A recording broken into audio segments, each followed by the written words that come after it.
شاو توت كوم ستات طلاب الصف الاول الثانوي، ازيكم عاملين ايه؟ النهارده باذن ربنا هنراجع كل اللي داخل في امتحان شهر اكتوبر. يعني من الاخر الحصه دي هتخليك تعرف تحل الامتحان. طيب احل بس؟ لا، احنا عايزين ايه؟ نقفل. طيب انا النهارده مش جاي اشرح شرح تفصيلي، انا جاي في الفيديو دوت الم الدنيا من الاخر كده. انا جاي اقول لك تقفل الامتحان ازاي، مش اكتر من كده. طيب شكل الامتحان اصلا عباره عن ايه؟ قال لك الامتحان عبارة عن قطعة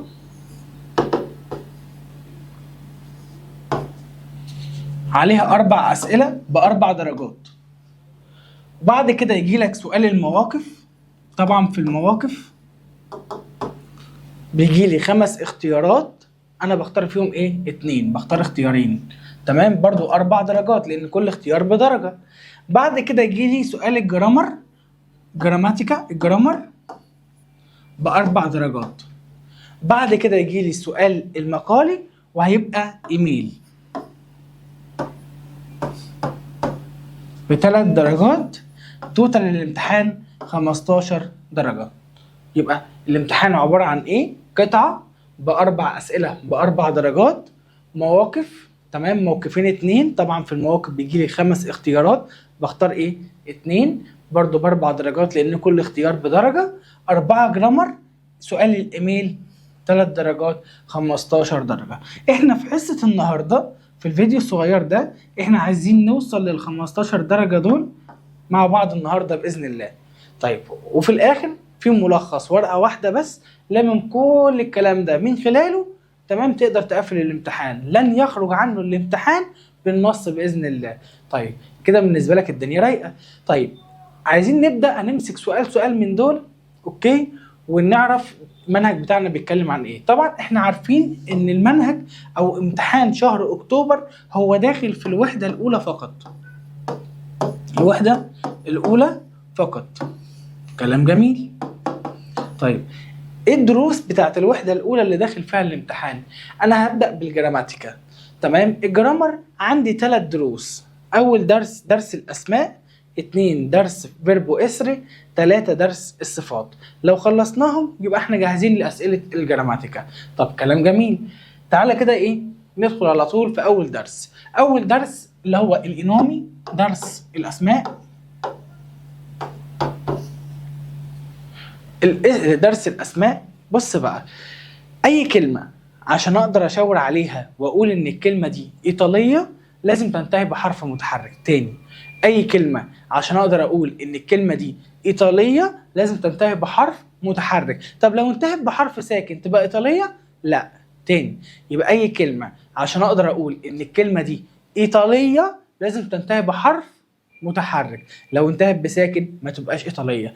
كلام جميل. يعني كل كلمات الإيطالي هتنتهي بحاجة من دول: أو إيه أو إي أو أو. كلام جميل. مش انت اللي قلت لي ان كل الكلمات الايطالي بتنتهي بحرف متحرك؟ وادي ال5 حروف المتحركين. يبقى كل كلمات الايطالي هتنتهي بحاجه ايه من دول. كلام جميل. في حاجه مهمه خالص، هي قال لك من جمال الايطالي وسهولته، تمام، ان من خلال اخر حرف انا بقدر احدد الكلمه دي مفرد ولا جمع، مذكر ولا مؤنث. كلام جميل. انا ما عنديش كلمه في الايطالي بتنتهي بالاو، عندي كل كلمات الايطالي تنتهي او ايه او اي او. كلام جميل. قال لك الكلمه لو انتهت بالاو تكون مفرد مذكر. كلمه لو انتهت بالاو مفرد مذكر. طب لو انتهت بالاي جمع مذكر. طب لو انتهت مفرد مؤنث. مفرد مؤنث. طب لو انتهت بالايه جمع مؤنث. تاني، يبقى كلمة لو انتهت بالأو مفرد مذكر، إي جمع مذكر، مفرد مؤنث، إيه جمع مؤنث. كلام جميل. طب ما تديني مثال. لما أجي أقول لك كلمة زي دي مثلا أميكو. أميكو دي كلمة آخرها أو تبقى مفرد مذكر. أميكو معناها صديق. طيب لو عايز أقول صديقة عادي هشيل الأو وأخليها تبقى أميكا. طب عايز اقول اصدقاء جمع مذكر، شيل الاو خليها اي تبقى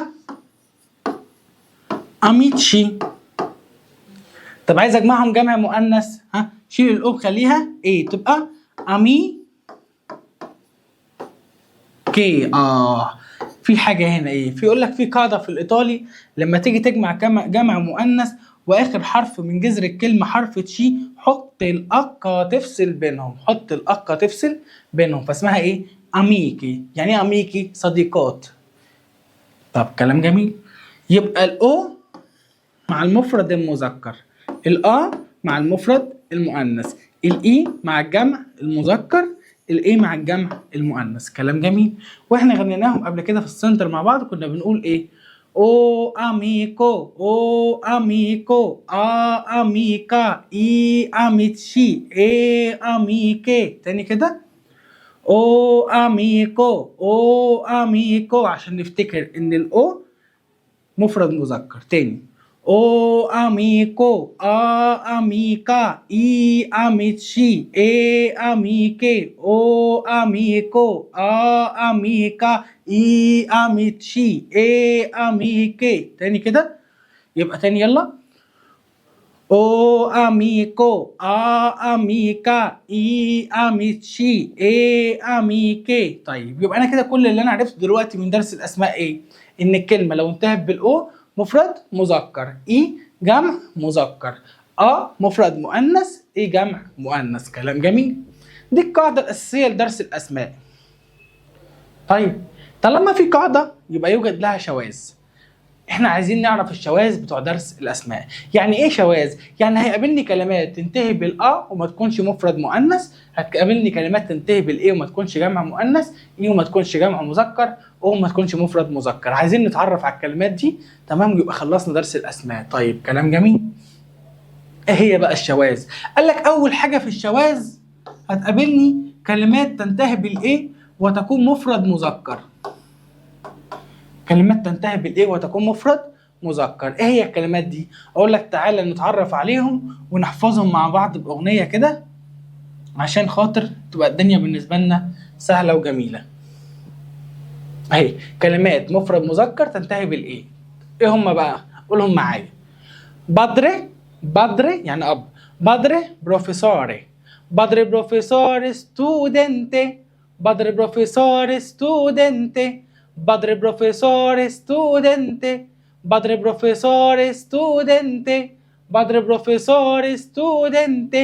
باشا، باشا معناها سمكة مش سمك. باشا معناها ايه؟ سمكة واحدة بس. طيب يعني دي غلطة مطبعية؟ لا، أنا قاصد عشان أقول لك إيه بقى؟ إن على الرغم من كلمة سمكة في اللغة العربية مفرد مؤنث، بس عندي في الإيطالي مفرد مذكر، يبقى اسمها إيه؟ باشا. باشا. تاني كده، padre professore studente. padre professore studente. padre professore studente. padre professore studente. studente. padre professore studente. باشا كافيه. اسمها ايه اللي موجود على الحرف دي؟ قال لك اسمها اتشنتو. ايه لازمه الاتشنتو؟ قال لك توضع الحروف المتحركه لاعطاء صوت اقوى للحرف، لاعطاء صوت اقوى للحرف، بتقوي الصوت بمعنى اصح. طيب تاني كده يلا. Padre professore studente. Padre professore studente. بيشي كافيه لاتي. بيشي كافيه لاتي. تي ريستورانتي. تاني. Padre professore studente. Padre professore studente. Padre professore studente. بيشي كافيه لاتي. بيشي كافيه لاتي. تي ريستورانتي. Canestivale. Padre professore studente. Padre professore studente. Padre professore studente. Pesce caffè latte.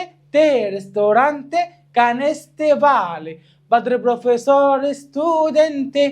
Pesce caffè latte. Te ristorante. Canestivale.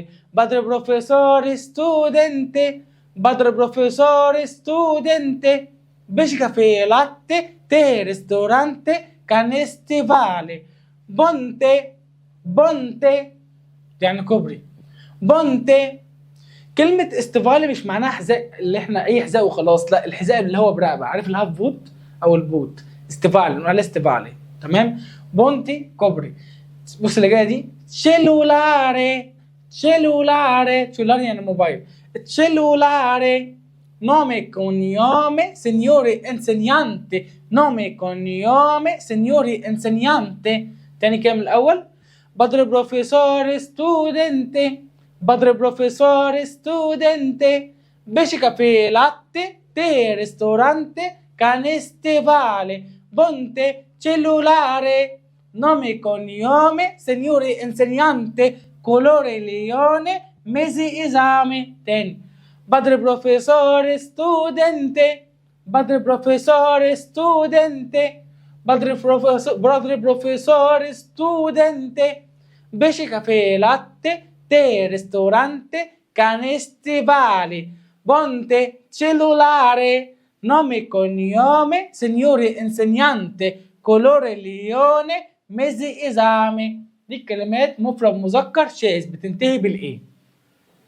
نقولهم اخر مره وبعد كده اقول لك على حاجه حلوه. تاني يبقى بدر بروفيسور ستودنتي. بدر بروفيسور ستودنتي. بيشي كافيه لاتي تي ريستورانتي كانستيفالي بونتي cellulare nome cognome signore insegnante colore leone mesi esame. كلام جميل. طيب انا حفظت الكلمات اللي انت قلت لي عليها ديت باغنيه وغنيناهم وحفظناهم وبقت الدنيا كويسه معايا، تمام. لسبب لا يعلمه غير الله دخلت الامتحان اني افتكر كلمه ابدا. يا ترى الكلمه دي مفرد مذكر ولا مفرد مؤنث ولا القصه عامله ازاي؟ اقول لك ما تقلقش. ما تقلقش ازاي؟ اقول لك بص بقى يا معلم. اي كلمه تنتهي بالمقطع اوري او ليوني او الي او اياري وانا مغمض الكلمه دي مفرد مذكر. تاني، اي كلمه تنتهي بالمقطع ايه؟ اوريليوني الي اياري. اوريليوني الي اياري. اوريليوني الي اياري. اوريليوني الي اياري. اي كلمه تنتهي باي مقطع من دول ما تفكرش، الكلمه دي على طول مفرد مذكر.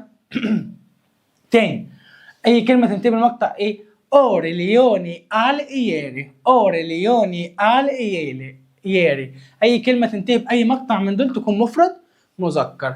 بس للامانه في كلمه واحده بس تنتهي بالي وما تكونش مفرد مذكر، هي مش عندك في المنهج بس اقولها لك. ايه هي؟ قال لك كلمه كابيتالي. كابيتالي يعني عاصمه. الكلمه الوحيده اللي تنتهي بالي بس ما تكونش مفرد مذكر، تبقى مؤنث. تمام. مش عايز تعرفها ما تعرفهاش، هي كده مش عندك في المنهج. كلام جميل. يبقى كل اللي انا قلته ايه؟ اول حاجه كلمات تنتهي بالايه وتكون مفرد مذكر. ايه هم؟ بدر بروفيسور ستودنتي. بيشي كافيه لاتي تي ريستورانتي كانستيفالي بونتي cellulare nome cognome signore insegnante colore leone mesi esame. نسيتهم اتصرف ازاي؟ عندي 4 مقاطع. ايه هم؟ اوريليوني الي اياري. اوريليوني الي اياري. كلام جميل. طيب رقم 2 قال لك رقم 2 عندي برضو كلمات تنتهي بالايه بس تكون مفرد مؤنث. كلمات تنتهي بالايه وتكون مفرد مؤنث، عايزين برضو ايه؟ نحفظهم. طيب تعالى نتعرف عليهم برضو. اهم قليلين اقل من دول كمان. ايه هم بقى؟ هناك بدأنا ببدري صح؟ نبدأ بمدري عشان محدش يزعل مننا. ها، مادري انسينيانتي كلاسي ليزيوني. تاني كده، مادري انسينيانتي كلاسي ليزيوني. لحظه واحده بقى، ايه ده؟ كلمه انسينيانتي موجوده هنا وموجوده كمان ايه هنا يا ترى هي مذكره ولا مؤنثه؟ اقول لك طب ما تيجي ناخد لها قاعده ونرتاح. ايه هي القاعده؟ بص في رقم 3، اي كلمه تنتهي بالمقطع انتي زي كلمه انسينيانتي مالها؟ قال لك تكون مفرد مذكر ومؤنث معا.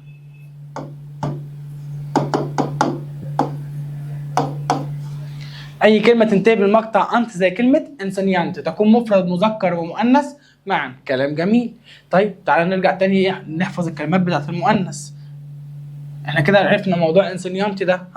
تاني، مادري انسانيانتي كلاسي ليزيوني. مادري انسانيانتي كلاسي ليزيوني. مادري انسانيانتي كلاسي ليزيوني.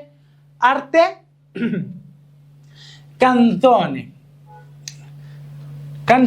canzone يبقى تاني كده madre insegnante classe lezione arti canzone torre immagine notte stazione chiave frase atrecci calcolatrici تاني كده atrecci calcolatrici تاني atrecci calcolatrici تاني madre insegnante classe lezione arte canzone torre immagine notte stazione chiave frase atrecci calcolatrici كلام جميل. طيب انا نسيت الكلمات دي، ما فيش 4 مقاطع كده يظبطوا معايا الدنيا؟ اقول لك لا في. طب ايه هم؟ تعال نتعرف عليهم. اي كلمه تنتهي بالمقطع سيوني او جيوني او سيوني او اتش. اي كلمه تنتهي بالمقطع ايه؟ سيوني جيوني تسيوني اتش، مالها؟ قال لك تكون مفرد مؤنث. اي كلمه تنتهي بالمقطع سيوني جيوني تسيوني اتش تكون مفرد مؤنث. كلام جميل. طيب تعالى ناخد رقم 4. خدنا 3 بتاعت انسينيانتي انتي صح كده؟ طب تعالى ناخد رقم 4. قال لك في رقم 4، هي رقم 4 دي يا شباب مش هتيجي في الامتحان، بس انا لازم اعرفك حاجه لو حد مثلا حب يحط جمله صعبه وافكار عاليه ولا حاجه تعرف برضو تحلها. ايه هي؟ قال لك عندي كلمتين، كلمه كليانتي، كلمه ايه؟ كليانتي، وكلمه نيبوتي. كلمه كليانتي وكلمه نيبوتي، مالهم الكلمتين دول؟ قال لك الكلمتين دول يكونوا مفرد مذكر ومؤنث معا. طب معناهم ايه؟ قال لك كليانتي جاي من كلاينت انجلش، معناها ايه؟ عميل او زبون. طيب نيبوتي حفيد او حفيده، لان هم مفرد مذكر او مؤنث معا. كلام جميل.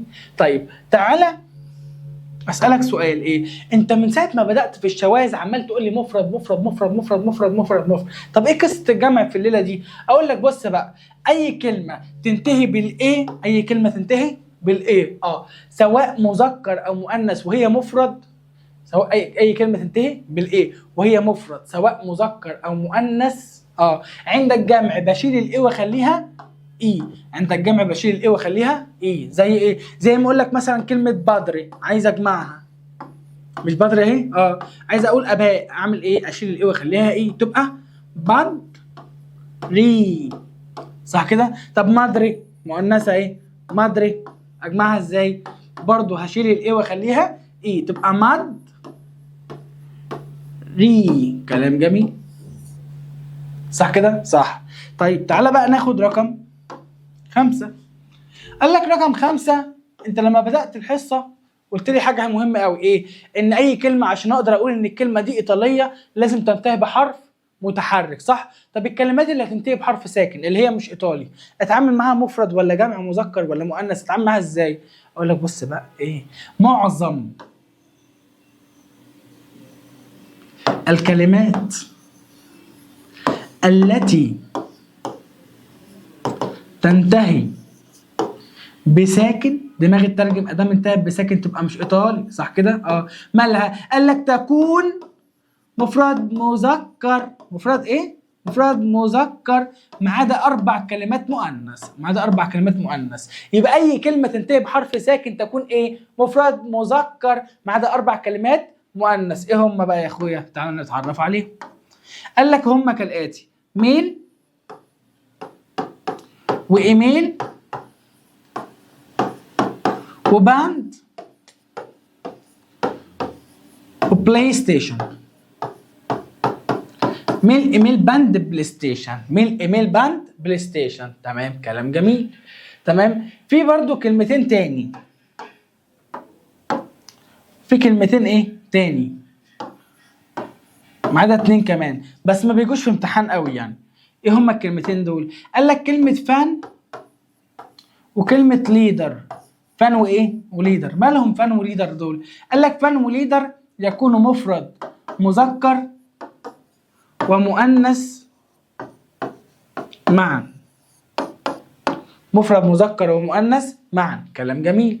طب يعني ايه فان ويعني ايه ليدر؟ قال كلمه فان جاي من كلمه، يقول لك انا عندي فانس كتير على السوشيال ميديا، هي انجليزي اصلا يعني معجب او مشجع. طب ليدر قائد او قائده.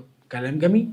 تعال نراجع الخمسه دول كده بسرعه تمام عشان نكمل عليهم. يبقى اول حاجه عرفت ان في كلمات تنتهي بالايه وتكون مفرد مذكر. ايه هم؟ بادر بروفيسور ستودنت بيشي كافيه لاتي تي ريستورانتي كانستي فالي بونتي cellulare nome cognome signore insegnante colore leone mesi esame. نسيتهم اتصرف ازاي؟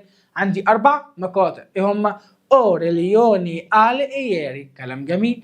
طيب رقم 2 قال لك برضو عندي كلمات تنتهي بالايه وتكون مفرد مؤنث. ايه هم؟ مادري انسينيانتي كلاسي ليزيوني ارتي كانزوني توري ايماجني نوت ستاسيوني كيابي فرازي اتريتشي كالكولا تريتشي. نسيتهم اتصرف ازاي؟ برضو عندي 4 مقاطع. سيونت جيونت سيوني اتشي. كلام جميل.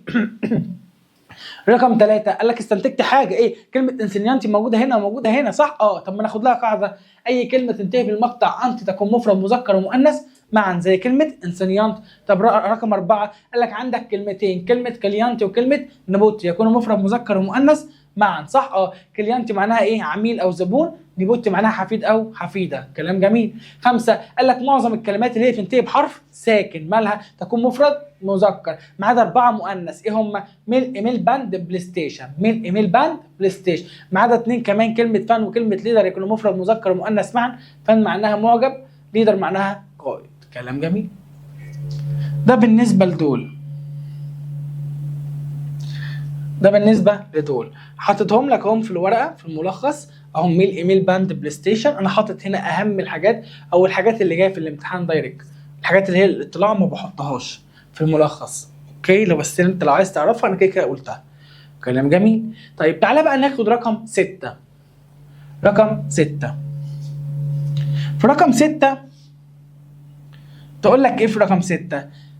ادي رقم 6 اهي عشان لو هتذاكر من الورقه دي على طول. اي كلمه تنتهي بما. اي كلمه تنتهي بما. اي كلمه تنتهي بايه؟ بالمقطع ما. اي كلمه تنتهي بما مفرد مذكر. اي كلمه تنتهي بما مفرد مذكر. اي كلمه تنتهي بما مفرد مذكر ما عدا مما. تاني. اي كلمه تنتهي بما مفرد مذكر ما عدا مما. اي كلمه تنتهي بما مفرد مذكر ما عدا مما وجمه وكريمه. يعني ماما ماما، وهتقول لي الام معناها ايه؟ مادري صح كده؟ يبقى ماما ايه؟ ماما. طب جمه. جمه في اسكندريه تروح تقول للمكتبه انا عايز جمه. يعني ايه جمه؟ استيكه. كريمه اللي هو الكريم. تمام. كلام جميل. تاني رقم 6 اي كلمه تنتهي بما. اي كلمه تنتهي بما مفرد مذكر ما عدا ماما وجمه وكريمه. كلام جميل. طيب بس في ملحوظه صغيره. ايه؟ قال لك انا عايز اجمع الكلمتين دول.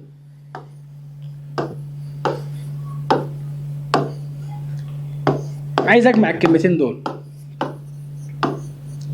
اجمعهم ازاي؟ قال لك استنى. ايه؟ اول حاجه قبل ما اجمعهم انا عايز بس ايه؟ احدد الكلمه دي مفرد ولا جمع ولا مذكر ولا مؤنث. تمام ولا ايه الدنيا؟ قال لك ماما دي مذكره ولا مؤنثه؟ مؤنثه. بقول لك كله مذكر ما عدا دول ايه؟ مؤنث صح؟ مؤنثه صح؟ يبقى عادي. ايه؟ شيل الاو خليها ايه؟ هي ماما بتتجمع يبقى ايه؟ مام مي. شلت الاو خليتها ايه؟ طب الكلمه مذكره ولا مؤنثه؟ قال لك مذكر. مفرد مذكر. مش اي كلمه تنتهي بما دي اخرها ما تبقى مفرد مذكر صح؟ اجمعها ازاي؟ قال لك سهله. ايه؟ المذكر يتجمع مذكر والمؤنث يتجمع مؤنث. طب المؤنث يتجمع مؤنث يبقى المذكر يتجمع مذكر. تبقى تشيني مي. شلت الاو خليتها ايه؟ شلت الاو خليتها اي. شلت الاو خليتها اي. ليه؟ عشان ديت اخر حرف بتاع الجمع ايه؟ المذكر. صعبه كده؟ سهله جدا. طيب نقولهم تاني كده. اي كلمه تنتهي بما مفرد مذكر ما عدا ماما وجمه وكريمه. طيب المؤنث اتجمع مؤنث والمذكر اتجمع مذكر. كلام جميل. طيب تيجي بعد كده لتريك رقم 7. قال لك في رقم 7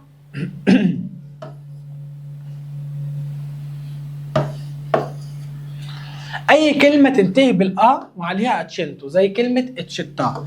اتشتا معناها مدينه، تمام. عند الجمع ما بشيلش الا واخليها ايه، لا تفضل زي ما هي. امال اعرفها مفرد ولا جمع ازاي؟ من خلال الجمله، الفعل او الصفه. كلام جميل. رقم 8 قال لك لو جيت لي كلمه بيتش دي، بيتشي، تمام. قال لك بيتش ديت مش جمع مذكر، اصل هتقول لي اخرها ايه تبقى جمع مذكر، لا. ليه؟ اصل الكلمه دي اختصار لكلمه بيتشي كلي تا، بيتشيكليتا، دراجه، عجله يعني، فتبقى مؤنث. جمع ولا مفرد نعرفها من خلال الجمله، يبقى بيتشي مؤنثه مش مذكره، تخلي بالك منها. ده كده باختصار درس الانومي او درس الاسماء اللي موجود عندك في الدرس الاولاني في الوحده الاولى. احنا بس دوسنا عليه شويه عشان الكلمات تحفظها معايا. طيب تعالى نراجعه كده بسرعه ونخش على الدرس اللي بعديه. اول حاجه ايه؟ اي كلمه عشان اقدر اقول ان الكلمه دي ايطاليه لازم تنتهي بحرف متحرك. كلام جميل. قال لك الكلمه لو انتهت بالاو مفرد مذكر، اي جمع مذكر، مفرد مؤنث، اي جمع مؤنث. كلام جميل. قال لك بس طالما في قاعده يبقى يوجد لها استثناء او يوجد لها شواذ. ايه هم الشواذ؟ اول حاجه كلمات تنتهي بالاي وتكون مفرد مذكر. ايه هم؟ اهم: بدر بروفيسور ستودنتي بيشي كافيه لاتي تي ريستورانتي كانستي فالي بونتي cellulare nome e cognome signore insegnante colore leone ميزي إزامي. نسيتهم أعمل إيه؟ عندي 4 مقاطع. أي كلمة تنتهي بالمقطع إيه بقى؟ أوريليوني آل إيري. تاني كده: أوريليوني آل إيري، أوريليوني آل إيري تكون مفرد مذكر. كلام جميل. طيب عندي بعد كده رقم 2 كلمات تنتهي بالايه وتكون مفرد مؤنث. ايه هم؟ مادري انسينيانتي كلاسي ليزيوني ارتي كانتوني توري ايماجني نوتستاسيوني كيابي فرازي اتريتشي كالكولا تريتش. كلام جميل. طيب ما عندكش 4 مقاطع؟ عندي. ايه هم؟ اي كلمه تنتهي بالمقطع ايه؟ سيونت جيونت سيوني اتشي تكون مفرد مؤنث. كلام جميل. طيب بعد كده عندي رقم 3 استنتجت ان كلمه انسينيانتي هنا وانسينيانتي هنا، فاي كلمه تنتهي بالمقطع انت تكون مفرد مذكر ومؤنث معا. كلام جميل. بعد كده قال لك رقم 4 عندي كلمتين، كلمه كريانتي وكلمه نبوتي يكونوا مفرد مذكر ومؤنث معا ومش هيجوا في الامتحان اصلا. تمام؟ حلو. حاجه ثانيه عايز اجمع دول. قال لك اي كلمه تنتهي بالايه وهي مفرد سواء مذكره او مؤنثه، عند الجمع بشيل الايه واخليها اي. صح كده؟ صح. طب رقم 5 قال لك معظم الكلمات اللي تنتهي بحرف ساكن تكون مفرد مذكر، تمام، ولا تتغير في الجمع ما عدا 4 مؤنث. ايه هم؟ من ايميل باند بلاي ستيشن، من ايميل باند بلاي ستيشن. 6 اي كلمه تنتهي بما مفرد مذكر ما عدا ماما وجمه وكريمه. 7 اي كلمه عليها اخرها وعليها اتشنتو، تمام، زي كلمه تشتا، عند الجمع ما بشيلش خليها ايه، لا تفضل زي ما هي. 7 اي قصدي 8 7 بيتشي دي اختصار لكلمه بتشيكليتا تكون مفرد مؤنث او جمع مؤنث عمرها ما تكون مذكر. ده كده كان الدرس الاولاني في الجراماتيكا. كلام جميل. طب بيجي ازاي في الامتحان؟ اقول لك اصبر، اصله ده بيجي على طريقه الحل بتاعه ربط ما بين الدرس الاول والثالث، فاصبر شويه وهقول لك. تمام. طيب نيجي بعد كده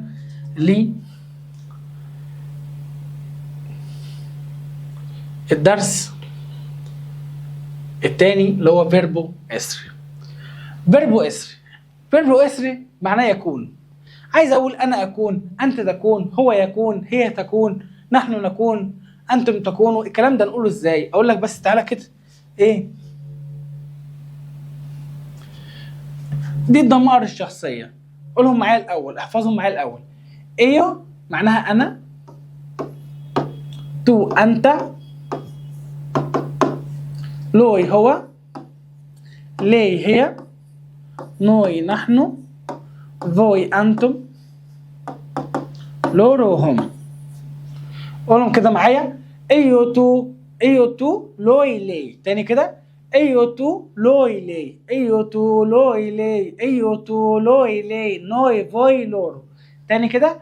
ايو تو لوي لي ايو تو لوي لي ايو تو لوي لي نوي فوي لورو. كمان مرة ايو تو لوي لي ايو تو لوي لي نوي فوي لورو ايو تو لوي لي نوي فوي لورو. طب عايز اقول انا اكون، اقولها ازاي؟ اقول ايو سونو انا اكون، زي ما اقول لك ايو سونو دينو انا اكون دينو. تمام؟ يبقى ايو سونو، طب انت تكون، اقول له تو سي تو سي. يبقى ايو سونو تو سي ايو سونو تو سي ايو سونو تو سي لوي ولي ايه لوي ولي ايه تاني. ايو سونو تو سي لوي ولي ايه ايو سونو تو سي لوي ولي ايه noi siamo, voi siete, loro sono. Io sono, tu sei, io sono, tu sei, lui lei è. Noi siamo, voi siete, loro sono. Io sono, tu sei, lui lei è. Noi siamo, voi siete, loro sono. Io sono, tu sei, lui lei è. Noi siamo, voi siete, loro sono. زي ما اقول لك ايه sono دينو انا اكون دينو. تو سي ايطاليانو انت تكون ايطالي. لوي برافو هو يكون ايه شاطر. طب عايز اقول هي تكون مصريه لي ايه ايجيتسيانا. طب نوي سيامو ايجيتسيانو نحن نكون مصريين. فوي سيتي ايجيتسيان انتم تكونوا ايه مصريين. لورو سونو ايجيتسياني هم يكونوا ايه مصريين. ده بالنسبه لفيربو اسري.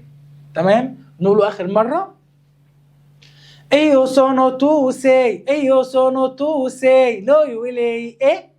Noi siamo, voi siete, loro sono. Io sono tu sei, io sono tu sei, lui lei è. Noi siamo, voi siete, loro sono. كلام جميل. طب السؤال في الامتحان بيجي لي ازاي؟ لا اجيب لك ايه واقول لك اختار سونو ولا سي ولا ايه؟ تختار انت سونو. يعني لا اجيب لك ده واطلب منك ده، لا اجيب لك ده واطلب منك ده. ما سهله. يعني لو حافظ الاغنيه خلاص قولهم تاني كده معايا. Io sono tu sei, io sono tu sei, lui lei è. Noi siamo, voi siete, loro sono. Io sono tu sei, lui lei è. Noi siamo, voi siete, loro sono. Io sono tu sei, lui lei è. Noi siamo, voi siete, loro sono. كلام جميل. ده النمط تيجي في الامتحان. في نمط تاني ايه هو؟ اكتبه الاول وبعد كده احطه لك على الملخص.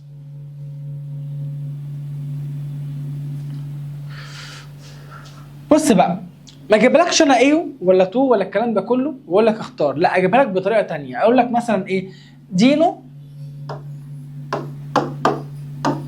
نقط، ويا ترى تختار سونو ولا ايه ولا سي. الله، ما انا كده اختار ايه يا عم في الليله دي؟ اقول لك اصبر بقى، تعالى اقولها لك بقى بطريقه ايه عشان نعرف نجاوب. اي اسم مفرد، اي اسم ايه مفرد، اي اسم ايه مفرد ووراه نقط اكنك شايف قدامك لوي ولي. اكنك شايف قدامك ايه لوي ولي. تمام؟ كلام جميل. طب لو اسم جمع اقول لك اكن وراه نقط اكنك شايف لورو. كلام جميل. طب لو اسم مفرد بس وراه كوما، لو وراها كوما تبقى تو. زي ما اقول لك دينو كوما معناها يا دينو، تبقى مخاطب تبقى تو. طب لو اسم جمع وراه كوما قال لك تبقى فوي، اكنك شايف قدامك فوي. كلام جميل. طب لو قلت لك ايو انا واي حد في الدنيا، يعني انا ودينو انا وباولو انا واليسيا انا واي حد في الدنيا، تبقى نوي. طب اسم شخصين ما بينهم او اد هتبقى لورو. قال لك مثلا جوليا واليسيا نعرفهم؟ لا، يبقى هم لورو. طيب تو انت واي حد في الدنيا غير ايو تبقى فوي. طب لو قلت لك تو انت وايو قال لك برضه تبقى نوي.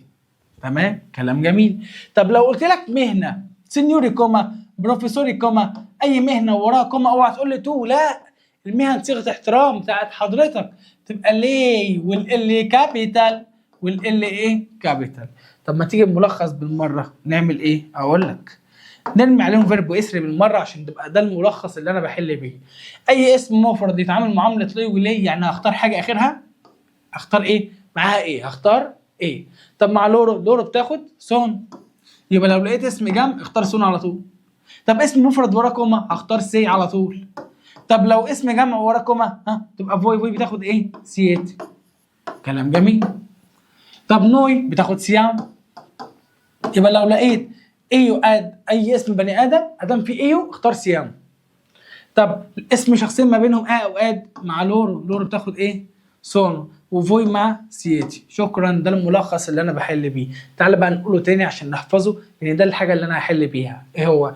اسم مفرد، اسم مفرد وورا نقط اختار ايه، اسم جمع وورا نقط تبقى سونو، اسم مفرد وورا كوما، اسم مفرد وورا كوما تبقى سي، اسم مفرد وورا كوما تبقى سي، اسم جمع وورا كوما تبقى سياتي، اسم جمع وورا كوما تبقى سياتي، اسم جمع وورا كوما تبقى سيات. ايوه إيه؟ انا واي حد في الدنيا تبقى سيام، انا واي حد في الدنيا تبقى سيام. اسم ما بينهم اد او اد يبقى سونو، اسم ما بينهم ايه او اد يبقى سونو. تو اي حد في الدنيا، تو اي حد في الدنيا غير ايو، تو اي حد في الدنيا غير ايو تبقى فوي اختار سياتي، تبقى فوي اختار سياتي. مهنه صيغه الاحترام تبقى ايه، مهنه صيغه الاحترام تبقى ايه. بس كده، بس كده.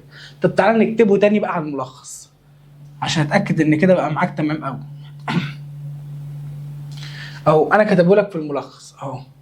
هنرمي بس عليه اللي كنا كاتبينه بالاسود اللي هو ايه، فيربو اسري. طيب تعال نشوف.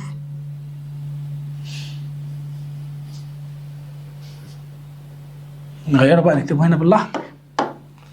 طيب لوي ويلي تبقى ايه، لوي ويلي تبقى ايه، لوي ويلي تبقى ايه، اسم مفرد ورا نقط تبقى ايه، اسم مفرد ورا نقط تبقى ايه، اسم جمع ورا نقط تبقى صون، اسم جمع ورا نقط تبقى صون، اسم جمع ورا نقط تبقى صون، اسم مفرد ورا كوما تبقى سي، اسم مفرد ورا كوما تبقى سي، اسم مفرد ورا كوما تبقى سي، اسم جمع ورا كوما تبقى سياتي، تبقى سياتي.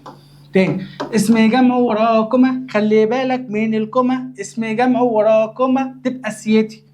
مهنة صيغة الاحترام تبقى ايه، مهنة صيغة الاحترام تبقى ايه، مهنة صيغة الاحترام تبقى ايه. ايو اي حد في الدنيا، ايو اي حد في الدنيا تبقى سيامو، ايو اي حد في الدنيا تبقى سيامو. تو اي حد في الدنيا، تو اي حد في الدنيا غير ايو، تو اي حد في الدنيا غير ايو تبقى ايه، تبقى سياتي، فوي بتاخد سياتي. بس كده يا اخوي، خلصنا كده الدرس التاني. بس كده، بس كده، الدنيا في روقان. الدرس بيتلخص في الاتي، ايه هما؟ ايو سونو تو سي لوي ولي ايه، نوي سيامو فوي سياتي لورو سونو. لقيت دي بختار دي، لقيت دي بختار دي. كلام جميل. ايه الحاجة التانية اجيبها بالصيغة دي؟ اسم مفرد ورا نقط يبقى ايه، اسم جمع ورا نقط يبقى سون، اسم مفرد ورا كوما، ورا كوما تبقى سي، اسم جمع ورا كوما تبقى سيت. مهنة صيغة الاحترام تبقى ايه، ايو اي حد في الدنيا تبقى سيام، تو اي حد في الدنيا ما عدا ايو تبقى سياتي. بس كده خلصت الدرس التاني. نعرف نحل طبعا. طب انا هحل بس نخلص الجراماتيكا كلها. تمام كده انا خلصت الدرس التاني، فاضل لي الدرس ايه، التالت. طب الدرس التالت ده سهل خالص، تعالوا نشوفه كده مع بعض. الدرس التالت بيتكلم على الصفات، بس قبل الصفات في حاجه اسمها اسماء الاشاره. اسماء الاشاره دي تتلخص في كلمه، تعالوا ناخدهم بسرعه.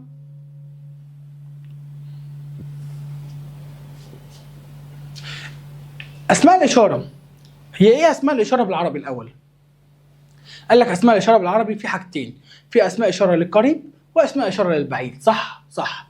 للقريب اللي هم في اللغه العربيه هذا، هذه، هؤلاء، هذان، هاتان. طيب في البعيد في العربي ذاك، تلك. صح. طيب حلو الكلام ده. انا مطلوب مني ايه؟ قال لك مطلوب القريب بس، مش عايز البعيد اللي هو هذا وهذه بس. طب كلام جميل، تتلخص في كلمه. كلمه ايه هي؟ قال لك الكلمه دي كويستو، كويستو، كويستو اسمها ايه؟ كويستو. كويستو اخرها او تبقى معناها هذا. طب عايز اقول هذه، شيل للاو خليها يبقى كويستو اخرها او معناها هذا. طب عايز اقول هذه، اشيل الاو اخليها تبقى كويست تاع. كويستا ايه؟ هذه. طب عايز اقول هؤلاء للجمع المذكر، هتبقى كويست تي. هؤلاء للجمع ايه؟ مذكر. طب للمؤنث تبقى كويس تي. كويستي. هؤلاء للجمع ايه؟ للمؤنث. طب ما عندناش هذان هاتان؟ لا احنا ما عندناش مثنى في الايطالي، هم الاربعه دول وشكرا. لا مفرد لا جمع لا مذكر لا مؤنث، شكرا خلصنا على كده. الايطالي سهل ولذيذ. طيب حلو، ده كده اسماء الاشاره. الحاجه الثانيه قال لك، الحاجه الثانيه بقى ايه؟ درس الصفات. والصفات دي حاجه جميله خالص خالص خالص. تمام. احنا عندنا الصفات في اللغه الايطاليه حاجه من الاثنين، ريجولاري وإيريجولاري، يعني منتظمه وغير منتظمه. تمام. انا في الترم الاولاني كطالب اولى ثانوي مش مطلوب مني غير الصفات المنتظمه بس. حلو. من اسمها منتظمه، من اسمها ايه؟ منتظمه، ما فيهاش شواذ، مصلحه يعني مش هحفظ. حلو، كلام جميل. طيب قال لك من اسمها منتظمه يعني ما فيهاش شواذ، والصفات المنتظمه تعامل معامله الاسماء المنتظمه. يعني ايه؟ قال لك يعني الصفه لو انتهت بالاو مفرد مذكر، الصفه لو انتهت بالاو مفرد مذكر، انتهت بالا مفرد مؤنث، انتهت بالاي جمع مذكر، انتهت بالاي جمع مؤنث، زي الاسماء المنتظمه. دي فيها مشكله؟ لا. تاني قال لك الصفه لو انتهت بالاو مفرد مذكر، انتهت بالا مفرد مؤنث، اي جمع مذكر، اي جمع مؤنث. زي ما اقول لك برافو. برافو ده كده ايه؟ شاطر، مفرد مذكر. طب عايز اقول شاطره، برافا. طب عايز اقول شاطرين جمع مذكر، برافي. طيب عايز اقول شاطرين بس جمع مؤنث، تبقى برافي. برافي برافي برافي. خلي بالك بس في جمله عايز افهمها، تقول لك ايه؟ الصفه تتبع الموصوف في الجنس والعدد. يعني ايه يا اخويا الصفه تتبع الموصوف في الجنس والعدد؟ اقول لك استنى كده. ايه؟ تعال ناخد مثال بالعربي عشان نفهم. كلام جميل. اقول لك ايه؟ ينفع اقول في اللغه العربيه، الولد يكون جميلات؟ الولد يكون جميلات؟ لا طبعا. ليه؟ الكلام الغلط تقوله ده ليه ما ينفعش؟ ليه؟ اصل الولد مفرد مذكر، فاللغه العربيه تقول لك ايه؟ ادام الولد ده مفرد مذكر، ادام الفاعل مفرد مذكر، فلازم الصفه تكون مفرد مذكر. فالصح اقول الولد يكون جميل، ما ينفعش جمالات دي خالص. صح، كلام جميل. طيب قال لك الايطالي نفس الفكره، لو الفاعل مفرد مذكر الصفه لازم تكون مفرد مذكر، مفرد مؤنث مفرد مؤنث، جمع مذكر جمع مذكر، جمع مؤنث جمع مؤنث، لازم يبقوا زي بعض بالظبط. لازم يبقى زي بعض ايه؟ بالظبط. كلام جميل. طيب لما جيت هنا قلت مثلا ايه؟ باولو ايه؟ التو. ليه خليتها التو؟ عشان باولو مفرد مذكر. برافو وشاطر. صح. طب اليسيا ايه؟ التا. ليه التا؟ عشان اليسيا مفرد مؤنث. كلام جميل. طب هنا دينو وباولو اتنين نجمعهم جمع مذكر يبقى سوري التي. طب جوليا واليسيا اتنين بنات فنجمعهم جمع مؤنث. طب لو جبت لك جمله زي دي وقلت لك دينو وماريا، ولد زائد بنت، صنوا ايه بقى؟ نجمعهم جمع ايه بقى؟ قال لك بص بقى، ولد زائد بنت نجمعهم جمع مذكر، المذكر يسود. ايوه هي تفرقه عنصريه. الولد زائد بنت نجمعهم جمع مذكر، فتبقى التي. اكتبها بايدك دي بقى. الحاجه الوحيده اللي واخدين حقنا فيها. دينو الولد زائد بنت نجمعهم جمع مذكر، خلي بالك من دي. يبقى لو جاب لك ولد زائد بنت نجمعهم جمع مذكر، المذكر يسود. بس كده، بس كده خلصت الدرس. بس كده، بس كده. طيب عامل معاك حاجه تانية بقى عشان اكون خلصت الدرس بجد بقى. ايه هي؟ قال لك جايب لك جدول فيه اهم الصفات اللي بتيجي في الامتحان. تمام. تعالى حفظه لك معايا. احفظه لك؟ فاكر انك هتذاكر مذاكره خفيف؟ احنا الدنيا معانا رايقه على طول. انا كده كده كل الحاجات دي كلها كنا حافظينها. طيب هنحفظهم باغنيه برضو كالعاده. اوكي، قولهم معايا. Bello nuovo, bello nuovo, alto bravo. Bello nuovo, alto bravo. Bello nuovo, alto bravo. Bello nuovo, alto bravo. bello nuovo alto bravo, bello nuovo alto bravo, bello nuovo alto bravo, bello nuovo alto bravo, bello nuovo alto bravo. Becco lo straniero, becco lo straniero, becco lo straniero, becco lo straniero. تاني bello nuovo alto bravo, bello nuovo alto bravo, becco lo straniero, becco lo straniero. Nero famoso, nero famoso, nero famoso. تاني bello nuovo alto bravo, bello nuovo alto bravo, becco lo straniero. Nero famoso. Lingua caldo freddo, lingua caldo freddo, lingua caldo freddo. Simpatico, خلي بالك من simpatico. Simpatico, simpatico, rosso, italiano. تاني bello nuovo alto bravo, bello nuovo alto bravo, becco lo straniero. Nero famoso, lingua caldo freddo, simpatico, rosso, italiano. تاني bello nuovo alto bravo, becco lo straniero. Nero famoso, lingua caldo freddo, simpatico, rosso, italiano. كلام جميل. يبقى انت كده خلصت الجرامر بتاع الوحده الاولى اللي داخل معاك في امتحان الشهر. اول حاجه درس كان درس الاسماء، وده كان سهل خالص. تمام. الدرس الثاني كان فيربو اسري. الدرس الثالث كان الصفات، واهم حاجه ان ده مفرد مذكر نحل عليها مفرد مذكر. طيب الحل بيجي ما بين الربط ما بين الدرس الاولاني والثاني، فخلي بالك من الشواذ. لو لقيت كلمه مفرد مذكر شاذ يبقى انت هتختار مفرد مذكر، وهكذا. كلام جميل زي ما هنحل بعد شويه. بعد كده عندي التحيات، اي سالوتي، تحيات. عندي قلت اهلا معناها ايه؟ عندي كلمتين بمعنى اهلا. اول حاجه عندي تشاو، الثانيه سالفي. طب ايه الفرق ما بينهم؟ قال لك دي تتقال ما بين الصحاب، تمام، فريندلي يعني. اما سالفي لا، سالفي تتقال بصيغه رسميه. يبقى انا لو عايز اقول لحد اهلا بس بصيغه رسميه، يعني مثلا ما ينفعش اقول مثلا في انترفيو اقول له تشاو، لا اقول له ايه؟ سالفي. طيب حاجه ثانيه، صباح الخير بالايطالي تتقال ازاي؟ بون جورنو. اسمها ايه؟ بون جورنو، بتاعت الاسكافيه دي، فاكرها؟ بون جورنو، بون جورنو. بون جورنو معناها ايه؟ صباح الخير. طب لو عايز اقول تصبح على خير، بونا نوتي، بونا نوتي. تاني يبقى صباح الخير بون جورنو، تصبح على خير بونا نوتي. مثال الخير عندي كلمتين، عندي بون بوموريتشو، بون بوموريتشو، وبونا سيرا، بونا سيرا. طب ايه الفرق ما بين الاثنين؟ قال لك بوموريتشو وقت الظهيره، وقت الظهر، اما سيرا تمام اللي هو الساعه 4 5 ده. يعني دي من 12 ل 3 ودي من 3 ل 6. تمام. هو الكلام ده تكنيكال اصلا مش هيجي في الامتحان، بس انا لازم ابقى معرفه لك. طيب كلام جميل.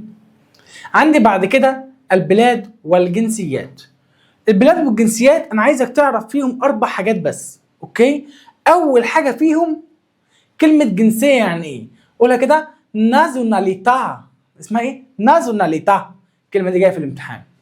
اسمها ايه؟ نازوناليتا، يعني جنسيه. الكلمه دي مهمه وجايه في الامتحان. كلام جميل. طيب دي اول حاجه. طبعا بيزي معناها البلاد، بس كلمه جنسيه هي اللي بتيجي في الامتحان وجايه لك في امتحان الشهر والترم، انا باكدها لك اهي.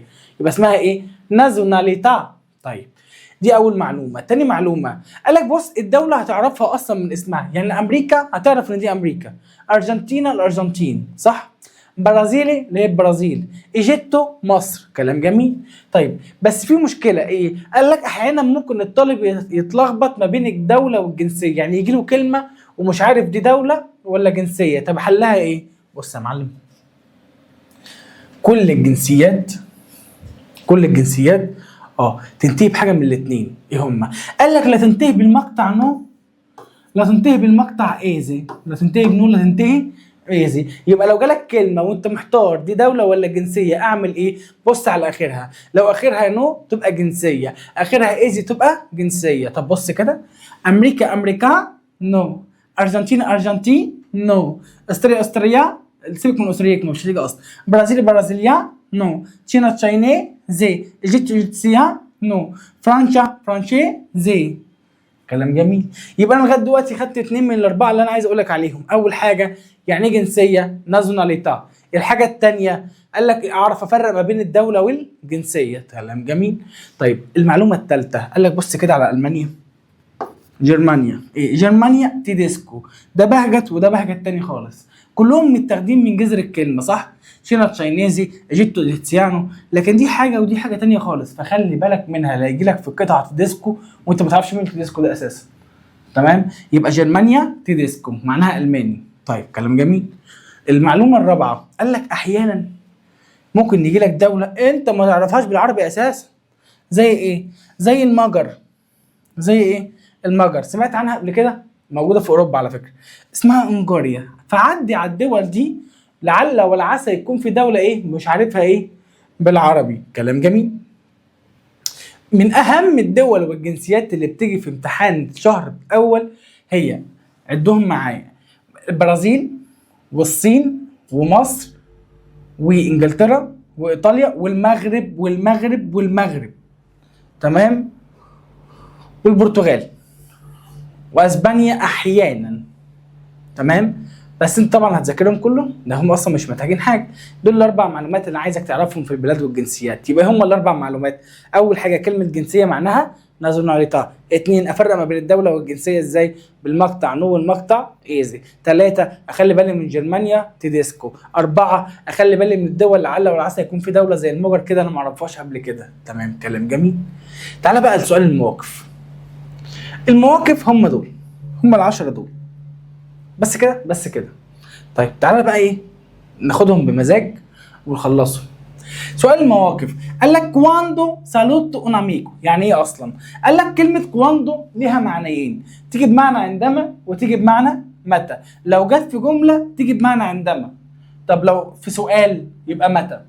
يبقى كواندو عندما او متى. سالوتو بحيي مين؟ صديقي. لما بحيي صديقي مش لسه واخدين بنقول تشاو؟ يبقى لما احيي صديقي بقول ديكو معناها بقول ايه؟ تشاو. طب بص اللي جايه: كواندو انكونترو، عندما بقابل كوالكونو شخص ما. لاماتينا معناها ايه؟ في الصباح. هقول لي لما اقابل حد الصبح اقول له ايه؟ بونجورنو. صعبه دي؟ صعبه سهله. طيب بس خلي بالك من حاجه. ايه؟ قال لك سؤال المواقف بيجي لي 5 اختيارات، مطلوب مني اختار ايه؟ اختيارين صح؟ فلما يجيب لك لاماتينا هتلاقي بونجورنو وتشاو، تختار الاثنين. كلام جميل. طب بص اللي جايه: كواندو انكونتروك والكونو، عندما بقابل شخص ما فين؟ لا سيرا. سيرا تبقى سيرا، مساء تبقى مساء. بونا سيرا. طب بص الثالثه رقم 4 قصدي: كواندو انديكو معناها بوضح، عندما بوضح النومي اسمي. عندما بوضح الاسم اقول ايه؟ مكيامو فلان او سونو فلان. الصعب فيه؟ مفيش صعب. طب بص اللي جايه: كواندو كييدو معناها بسأل. بص يا حبيبي، اول ما تلاقي كواندو كييدو اعرف ان انت هتختار حاجه اخرها علامه استفهام. تاني، اول ما تلاقي كواندو كييدو تعرف ان انت هتختار حاجه اخرها علامه استفهام. طيب الكلمه اللي بعدها توضح لي، بيقول لك بتسال عن الاسم. كومي تكيامي اسمك ايه؟ فاكرها؟ كومي تكيامي اسمك ايه؟ ساعات ما بنجيبهاش كده، ممكن اقول لك ايه؟ كومي سكياما، اسمه ايه او اسمها ايه؟ برضه هي.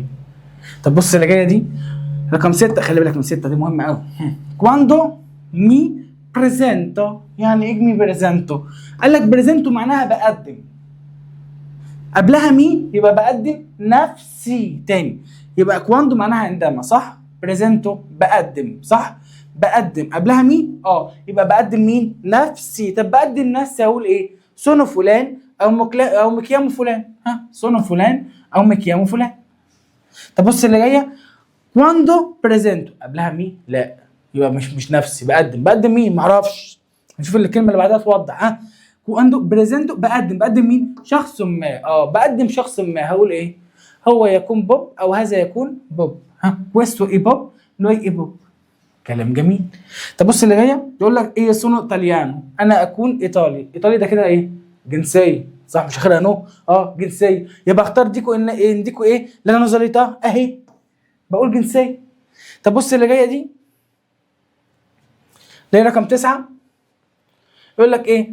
كواندو كيدو اخرها علامه استفهام. تسال عن ايه؟ بسال عن الجنسيه. هقول حاجتين: دي دو بيسي معناها انت منين، خلي بالك منها دي، انت منين. دي دو بيسي معناها انت منين. طيب الثانيه: هو انت ايطالي؟ ده برضه يقول لي او لا، يعني ده برضه صيغه سؤال. يبقى في صيغتين للسؤال ده عشان احنا بنختار في المواقف 2. تمام؟ ممكن اقول له دي دو بيسي انت منين، او الحاجه الثانيه اقول له ايه؟ هو انت ايطالي؟ يقول لي او لا.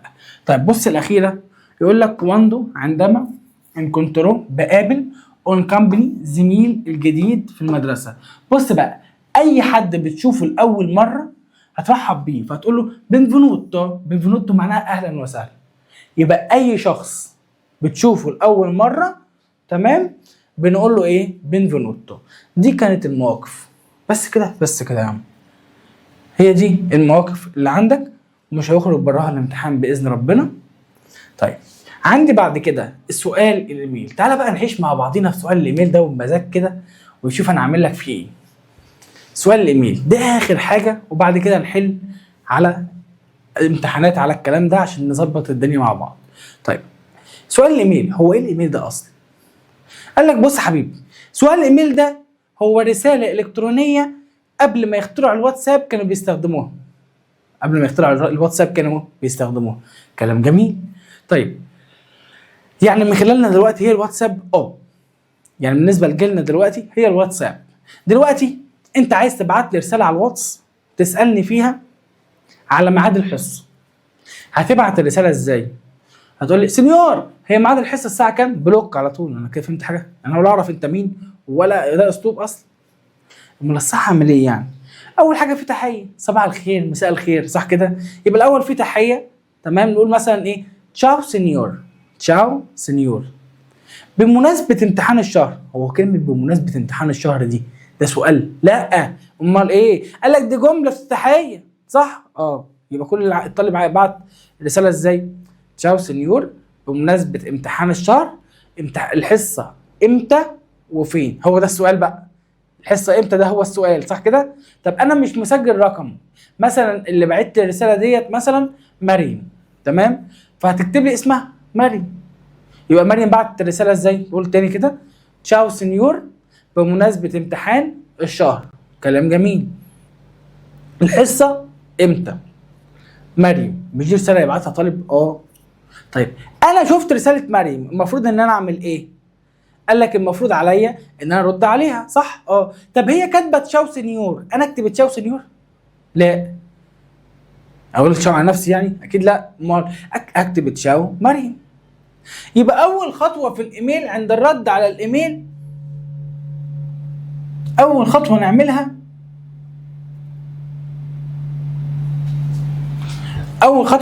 في الايميل ان انا ابدل الاسماء. يبقى عند حل على سؤال الايميل نعمل ايه؟ اول حاجه تبديل الاسماء، يعني الاسم اللي فوق ينزل تحت والاسم اللي تحت يطلع فوق. كلام جميل. 2 قال لك اراعي ان انا اجاوب اجابه كامله. يعني اجابه كامله يا عم؟ تعال ناخد مثال عشان نفهم. لو انا جيت باللغه العربيه وقلت لك ايه؟ هو انت رحت المدرسه النهارده؟ جاوب عليا كده. هتقول لي ايه؟ ايوه رحت. دي مش اجابه. لازم اقول ايه؟ ايوه رحت المدرسه النهارده. لازم اجاوب اجابه ايه؟ كامله او نموذجيه. فهمت يعني ايه؟ يعني لازم اجاوب الاجابه ايه؟ كامله. ما ينفعش ايوه رحت دي. لازم اقول ايه؟ ايوه رحت المدرسه النهارده. كلام جميل. تالت حاجه قال لك تصريف الفعل. تصريف الفعل يعني ايه؟ يعني لما جيت سالتك قلت لك هو انت رحت المدرسه النهارده؟ جاوب عليا كده. قلت لي ايه؟ ايوه انا رحت. فتو في السؤال تتحول ايه في الاجابه. تو بتتحول ايه تاني كده. تو بتتحول ايه. طب لو قلت لكم فوي، انتم هتروحوا السينما النهارده؟ انتم هتروحوا السينما النهارده؟ هنقول ايه؟ ايوه احنا هنروح. ففوي بتتحول لنو، صح كده؟ صح. يبقى ايه اللي حصل؟ انت بتتحول انا في الاجابه، وانتم بتتحول نحن في الاجابه، صح؟ يبقى ايه؟ تو بتتحول ايه وفوي تتحول نوي. قولهم معايا. تو بتتحول ايه وفوي تتحول نوي. تو بتتحول ايه وفوي تتحول نوي. تو بتتحول ايه وفوي تتحول نوي. تو بتتحول ايه وفوي تتحول نوي. طب نوي بتتحول لايه؟ طب تعالى نشوف. هو احنا هنروح السينما النهارده؟ ايوه احنا هنروح السينما النهارده. فنوي بتفضل زي ما هي نوي، ما بتتغيرش. طب هو هيروح؟ ايوه هو هيروح. طب هي هتروح؟ ايوه هي هتروح. طب هم هيروحوا؟ ايوه هم هيروحوا. فدول بيفضلوا زي ما هم. يبقى مين اللي بيتغير؟ قال لك اللي بيتغير هم دول بس. تو بتتحول ايه، قولهم معايا. تو بتتحول ايه وفي تتحول نوي. تو بتتحول ايه وفي تتحول نوي والباقي ينزل زي ما هو. تاني، تو بتتحول ايه وفي تتحول نوي والباقي ينزل زي ما هو. تو بتتحول ايه وفي تتحول نوي والباقي ينزل زي ما هو. كلام جميل. طب يعني ايه؟ ما تيجي تقولها لك بملخص. هو انت خدت غير فيرب اسر يا ابني؟ لا. طيب يعني اول ما تلاقي سي، اول ما تلاقي ايه سي، حولها ايه لسون. يبقى سي تتحول سون وسياته تتحول سيام. تاني، تو بتتحول ايه وفوي تتحول نوي والباقي ينزل زي ما هو. يعني اول ما تلاقي سي حطها سون، سياتي تنزل سيام، الباقي ينزل زي ما هو. كلام جميل. يبقى كل اللي انا قلته دلوقتي الايميل ايه؟ اول خطوه عشان احل عليه ابدل الاسماء، الاسم اللي تحت بيطلع فوق والاسم اللي فوق بينزل تحت. 2، اراعي ان انا اجاوب اجابه كامله. 3، مراعاه تصريف الفعل. تو بتتحول ايو وفوي تتحول نوي والباقي ينزل زي ما هو. يعني سي بتتحول سونو وسيتي تنزل سيام. كلام جميل. طب بص بقى عشان اكون صريح معاك، ايه قال لك الكلام اللي انت قلته ده اخلي ابدل الاسماء وبعد كده بطه بلدي ما اعرف اعمل حاجه تاني. طب حلها ايه يابا؟ اقول لك انت بس كده ايه. قال لك السؤال اللي انت هتتساله جوه بقى، يعني هبدل الاسماء دي اول خطوه سهله ما فيهاش حاجه. طب السؤال اللي انت هتتساله جوه احنا عايزين نجاوب عليه صح. طب ايه رايك بقى ان انا هعلمك طريقه تحل بيها سؤال الايميل من غير ما تترجم حرف، يعني لو على الله تقفل الايميل وفي الاخر اعمل لك مفاجاه. ده بجد؟ طب تعال نشوف. قال لك السؤال اللي انت هتتساله، السؤال اللي انت هتتساله تمام حاجه من الاثنين، لا سؤال بدون اداه استفهام او باداه استفهام. كلام جميل. يعني سؤال بدون اداه استفهام او باداه استفهام. كلام جميل. طيب معلش في الكلمه ما تحرجناش، ايه انا مش حافظ ادوات الاستفهام اصلا يا حبيبي. الموضوع سهل برضه. ازاي؟ قال لك اعرف ازاي ان هو بدون اداه استفهام. هتلاقيه بادئ بفعل، هتلاقيه بادئ بفعل، هتلاقيه بادئ بفعل، هتلاقي السؤال بادئ بفعل. وبما ان انت ما خدتش غير فيرب اسري هتلاقيه بادئ بفعل اسري. ايو سونو تو سي لوي ولي ايه نوي سيامو فوي سيتي لورو سونو. يبقى اعرف ازاي ان هو بدون اداه استفهام هتلاقيه بادئ بفعل اسري. كلام جميل. احل ازاي؟ قال لك نحل بثلاث خطوات. هم 3 خطوات هنعملهم الدنيا بالنسبه لنا هتبقى فل. اتفقت معايا مش هترجم او مش هترجم؟ طب تعال نشوف. اسالك بس سؤال في الاول. هو السؤال اللي بمعنى هل بالانجليزي ده بنجاوب عليه بايه؟ يس او نو، صح؟ طيب احنا في الايطالي ما بنجاوبش بنو، في الايميل ما بنجاوبش بنو. اللي هيجاوب نو هيدخلنا في حوارات. اوعى تجاوب بنو، اوعى تجاوب بنو لانك محتاج تعلل لها فابعد عنها خالص. اوكي. طيب يعني انا هجاوب كل اي سؤال بمعنى هل عندي في الايطالي هجاوبه بايه؟ بيس. طب يس عندك في الايطالي اسمها ايه؟ قال لك اسمها سي. يبقى اول خطوه حط سي والكومه بتاعتها. تاني، يبقى اول خطوه حط سي والكومه بتاعتها. تاني خطوه قال لك بص على الفعل ده، فاكره؟ نزله بعدها على طول، نزله بعدها على طول. بس خلي بالك ايه؟ مع مراعاه تصريف الفعل. يعني تو بتتحول ايوه، تو بتتحول ايوه، فوي تتحول نوي والباقي ينزل زي ما هو. يعني تلاقي سي حطها سونو، لقيتها سيتي نزلها سيامو. كلام جميل. كلام جميل. طيب الخطوه الثالثه قال لك هنا بقى كلام صح. نزله بعدها حط النقطه خدت الدرجه. اتكلمت في ترجمه؟ مفيش. طب تعالوا نقولها تاني. يبقى انا السؤال اول حاجه بدون اداه استفهام. اعرف ازاي ان هو بدون اداه استفهام؟ بادئ بفعل، وبما انك ما خدتش غير فيربو اسر يبقى فيربو اسر. كلام جميل. اجاوب ازاي؟ 3 خطوات. اول خطوه حط سي والكومه بتاعتها. تاني خطوه نزل الفعل مع مراعاه تصريف الفعل. تو بتتحول ايه، فوي تتحول نوي والباقي ينزل زي ما هو. كلام جميل. بعد كده قال لك اتبقى كلام، نزله حط النقطه اخدت الدرجه. شكرا، حليت السؤال. طب السؤال لو بأداة استفهام قال لك ده اسهل، ده اسهل من ده يا جدع. هنشوف. ادي الأداة وبعدها كلام. نجاوب ازاي؟ قال لك اول حاجة هات اللي بعد الأداة دوت في الاول مع مراعاة تصريف الفعل. تو بتتحول ايوه، فوي تتحول نوي والباقي ينزل زي ما هو. بعد كده تبتدي ترد على الأداة. من اشهر ادوات الاستفهام بالنسبه لامتحانك ده اللي بتيجي كتير يعني دي دوفي. يقول لك دي دوفي سي، دي دوفي وبعدها كلام، غالبا بتبقى سي او ايه. اول ما تلاقي دي دوفي سي او دي دوفي ايه عامه هتجيب ده في الاول مع مراعاه تصريف الفعل. لقيتها سي نحطها صون، لقيتها ايه نزلها زي ما هي، واكتب دي روما، واكتب دي روما.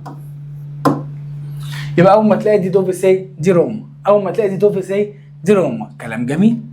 بص اللي جاي، قال لك في اداه استفهام ثانيه اللي هي كواندو، اللي احنا اللي خدناها في المواقف، قلت لك بمعنى متى او عندما. متى بقى في السؤال، واكي اورا، اكي اورا. الاثنين دول وراهم علامه استفهام اهو، صح؟ تمام. قال لك هتجيب دوت في الاول مع مراعاه تصريف الفعل، صح؟ وبعد كده تكتب قال لي اوتو، قال لي اوتو، قال لي ايه؟ اوتو. كلام جميل. في اداه استفهام ثانيه ممكن اقول لك كي معناها من، واكتب وراها كلام. هتجيب ده في الاول وبعد كده تكتب اسم شخص. طب لو كون كي مع مين هنروح مش عارف فين، هتجيب ده في الاول مع مراعاه تصريف الفعل وتكتب كن وتكتب اسم شخص. صعب الايميل. تعال نراجع الحته دي تاني عشان بس لو حد عنده فيها مشكله. يبقى السؤال باداه، ادي الاداه وراها كلام. هات الكلام ده في الاول مع مراعاه تصريف الفعل. تو تتحول ايه، وفوي تتحول بوي، فوي تتحول نوي، والباقي ينزل زي ما هو. تبتدي ترد على الاداه. من اشهر ادوات الاستفهام دي دوفي سي بنرد بدي روما، كواندو او اكي اورا بنرد بقالي، اوتو كي بنرد باسم شخص، كون كي بنكون واسم الشخص. بس كده، ده كل الايميل. اذا كده انت المفروض جاهز تحل اي سؤال في الايميل، صح؟ طب اقول لك على حاجه، ايه عامل معاك لقطه كويسه اكتر من كده؟ تعال نشوف بس كده، انا لسه عاملنا حاجه. شايف الاسئله الجميله دي، جدول الصغنوني ده؟ السؤال بالاجابه، السؤال بالاجابه باذن ربنا مش هيخرج براهم اي امتحان في اي اداره في مصر، تمام؟ بالنص كمان. طب تعالى نشوف، تعالى بقى نترجمهم ونفننهم كده مع بعض ونشوف الاجابه بتاعتهم تيجي ازاي.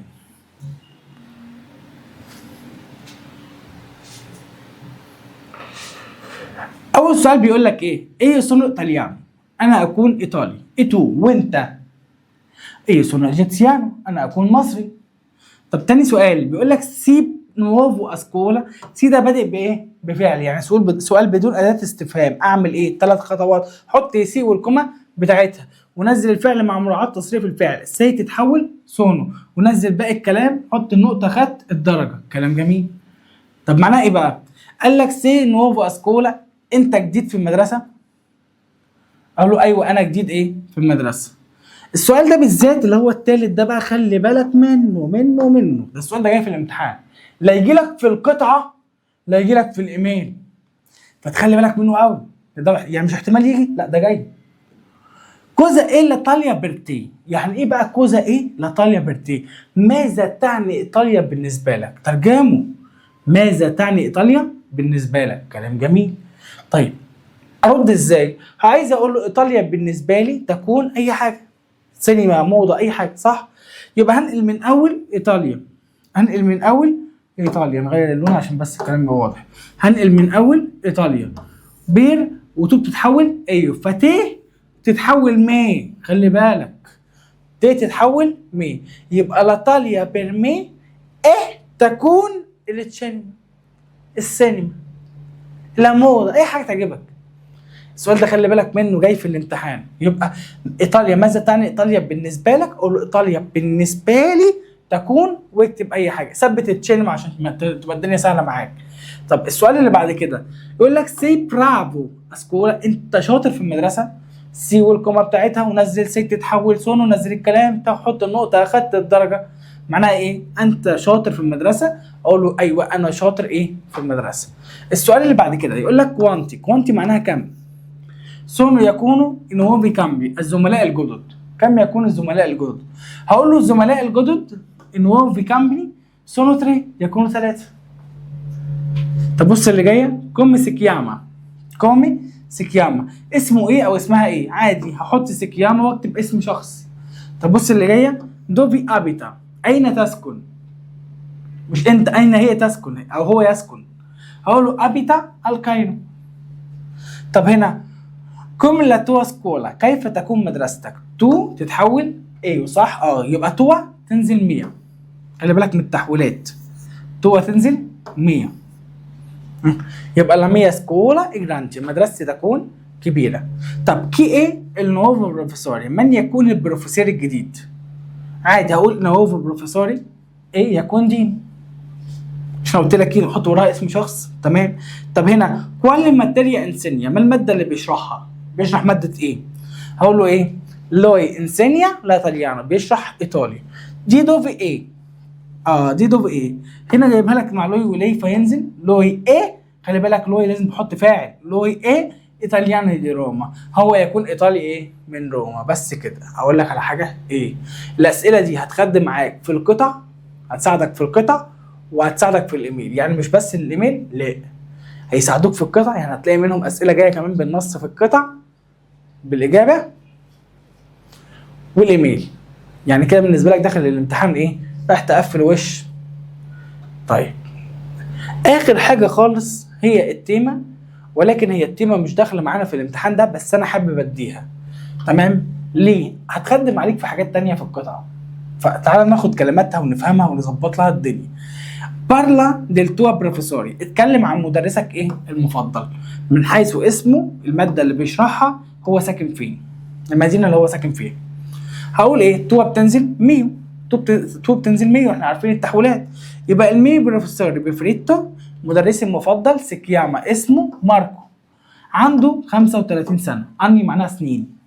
الميو بروفيسوري مدرسي ايه يكون ايطالي. ايه ابيتا روما، وساكن فين؟ في روما. لوي انسينيا، هو بيشرح التاريخ. ايه انا بروفيسوري، البروفيسور ايه يكون سيمباتيك وظريف، ايه مولتو برافو، شاطر جدا.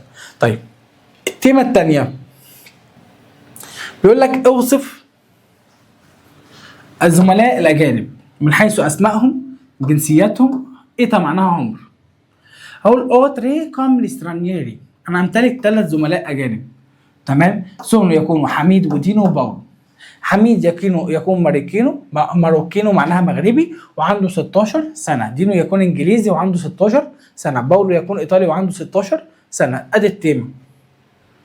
ده بالنسبه لموضوع امتحان الشهر. تمام. كشرح احنا كده ما سيبناش حاجه حرفيا غير لما دوسنا عليها. تمام. الايميل معاك بالنص وحلينه، وحتى لو يعني مع ان حاجه مش هتجيلك بره، بس لو جالك من بره تعرف تتعامل. تمام. يعني انت كده بالنسبه لك انت داخل تقفل وش. اوكي. حاجه تانية بس انبهك عليها ايه، تذاكر الكلام ده كله لان مده الامتحان الفعليه هي ربع ساعه، عشان نكون صراحه مع بعض. تمام. فانت محتاج تحل الامتحان في ربع ساعه. طيب دلوقتي هنعمل ايه؟ قال لك دلوقتي انا هحل امتحانين من اللي هم الامتحانين اللي موجودين في كتاب النوفو بتاع الوحده الاولى. تمام.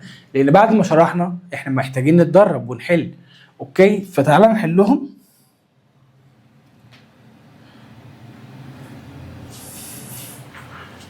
ادي القطعه اللي موجوده في صفحه 34.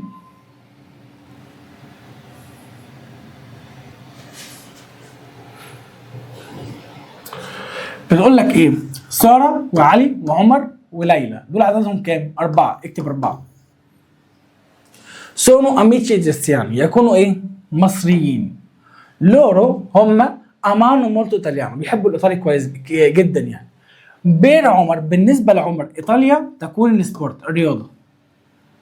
بير ساره، بالنسبه لساره ايطاليا تكون الموسيقى، وبتحب تسمع مين؟ لورا باوزيني.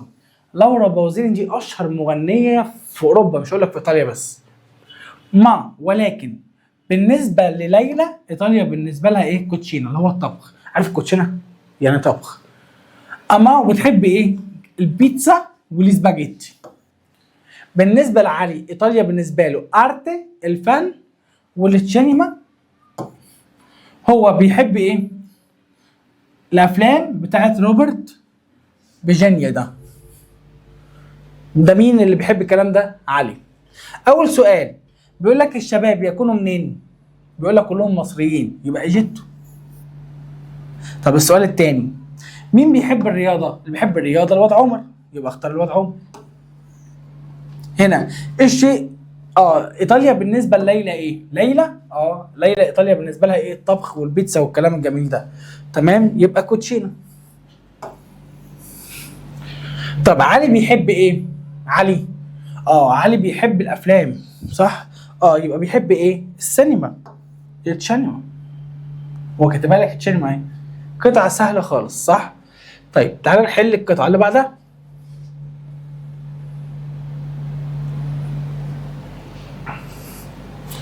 يقول لك مكياو حميد، اكون حميد، انا سونو ايه؟ ماروكينو، انا مغربي. سونو ستودنتي، انا طالب ايه؟ في ايطاليا. توتي اي كامل، كل الزملاء في الفصل يكونوا اجانب، استرانيري. استرانيري معناها ايه؟ اجانب، الكلمه دي جايه في الامتحان. ماريا وسيلفيا يكونوا برازيليانا وبيحبون كتير ايه؟ الافلام الايطاليه. جون ولاري يكونوا امريكان، بالنسبه لهم ايطاليا تكون البيتزا والسباجيتي. ديجو وباولو يكونوا ارجنتيني وبيحبوا ايه؟ الكالشو. يعني كالشو الكلمه دي مهمه قوي، كره قدم. حتى الكالشو يعني الدوري الايطالي مسمينه كالشو اصلا، يعني ايطاليانو. مايو، ولكن بالنسبه للواد يو او البنت يو، دي بنت اصلا، يو تكون بنوته ايه؟ صينيه. تمام، وبتحب كتير ايه؟ الكابوتشينو. انت صح، اسمه ايه؟ كابوتشينو ايطاليانو، الكابوتشينو الايطاليانو. بيرمي بالنسبه لها ايطاليا تكون ايه؟ الموضه. اول حاجه ديدو في ايه؟ ماريا. ماريا منين؟ برازيليان، صح كده؟ يبقى الاجابه اهي. طب بص السؤال اللي جاي. كي كوزا الى ايطاليا بير ماذا تعني ايطاليا بالنسبه لماريا وسيلفيا؟ ايطاليا بالنسبه لهم ايه؟ فيلم ايطالي، افلام الايطاليه. يبقى كده بنتكلم عن السينما، لان هي هم قالوا افلام، فيلم. بعد كده بيقول لك ايه؟ مين الصيني؟ يو، بنت الصينيه، يو الصينيه. طب بالنسبه لحميد، ايطاليا بالنسبه له ايه؟ قال لك بالنسبه لي، هو حميد اهو، بالنسبه لي، خلي بالك من الحته دي، بالنسبه لي الموضه. يبقى ايطاليا بالنسبه له ايه؟ لا موضه. بس كده. تعال نكمل. سؤال المواقف. طبعا في المواقف بيجي لي 5 اختيارات، بختار ايه؟ اختيارين. بيقول لك كيدو النوم، كيدو يبقى اختار حاجه اخرها علامه استفهام. عندي 3 فيهم علامه استفهام. اقول لك اصبر بس. بيقول لك النومي يعني كوميتك يامي وتو سي بوب، انت تكون بوب؟ يقول لي او لا. لكن دي دوفي سي دي بتسال عن ايه؟ عن مكان، نازوناليتا، جنسيته، ماليش علاقه بالموضوع. طب بص اللي جايه دي. عندما بريزنتو بقدم صديقي، هو يكون فلان او هذا يكون فلان. كوستو اي ماريو روي اي ماريو. طب بونجورنو بقولها امتى؟ بونجورنو لاماتينا، ادي لاماتينا اهي. في لاماتينا تاني لاماتينا اهي، لاماتينا اهي. ادي المواقف، خدت دقيقه. الجراماتيكا بيقول لك ايه؟ ديجو وباولا ولد وبنت نجمعهم جمع مذكر، انت اللي قلت لي. يبقى ارجنتيني جمع مذكر. طب باولو وماركو مالهم؟ قال لك دول يتعاملوا معامله اسم جمع. دورو بتاخد سونو، صح كده؟ طب تو في السؤال بتتحول ايوه، فسي تتحول سونو. اول ما تلاقي سؤال وجواب على طول سي تتحول سونو وسي تنزل سيام، وغير كده بتنزل زي ما هي. كلام جميل. طيب الجمله دي هنا سيامو دي بتيجي مع نوي، فاكيد هنا ايه؟ ايو وكيارا عشان ناخد نو، صح ولا لا؟ صح. طب هنا كويستي مادري دي جمع مؤنث، صح؟ عرفتها من اسم الاشاره، وانا حافظ دي اصلا من اسماء الشواذ. صح كده؟ يبقى جمع مؤنث هختار ايه؟ اخر واحده بيلي. هنا جوليا وكيارا بس وراهم كوما، يعني فوي فوي بتاخد سياتي، فوي سياتي. صعبين؟ سهلين جدا. عندي بعد كده سؤال الايميل. تعالى بقى نحل ايميل كده فعلي عشان نفهم الكلام ماشي ازاي. احنا قلنا اول خطوه بنبدل الاسماء، يبقى هعمل ايه؟ هو كاتب تشاو جوليا، انا اكتب تشاو جوليا؟ لا، اكتب تشاو مين؟ كيارا. يبقى تشاو كيارا، حط الكوما، نزل تحت جوليا عشان انت هتنساها انا عارف. كلام جميل. يقول لك لا راجاتسا نوفا، بنت جديده في المدرسه، ايه سيمباتيكا، تكون ايه ظريفه. كوم سيكياما، اسمها ايه؟ اسمها ايه البنت دي؟ هقول له ايه؟ سيكياما اسمها ماريا، هي اسم من عندك، حط النقطه دي. دوفي ايه؟ هي منين؟ هي ليه ايه؟ دي روما، زي ما حفظتها. خلصنا الايميل، شكرا. تيمة مش هنكتبها كده كده عشان مش جايه في الامتحان، هي سهله اصلا، هي نفس التيمة اللي لسه قارئينها يعني. طيب الامتحان التاني بيقول لك ايه؟ سونو باولا، اكون باولا، انا ارجنتينيه. اديسو الان، سونو ان كلاسي، في الفصل، كون مولتي كامبري، عندي زملاء كتير ايه؟ اجانب. نوي سيامو، نحن نكون ان ايطاليا، في ايطاليا، بير ستوديار الايطاليانو، بندرس ايه؟ الايطاليه.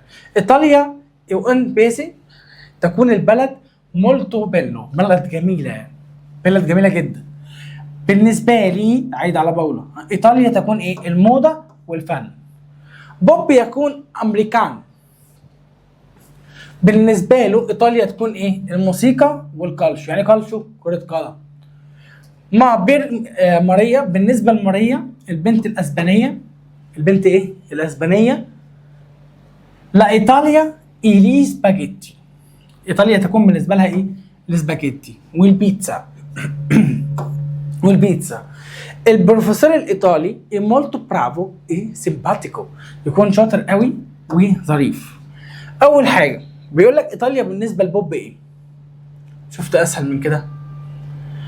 قال لك ايطاليا بالنسبه لبوب تكون ايه؟ السينما، الموسيقى قصدي، وكره القدم، صح؟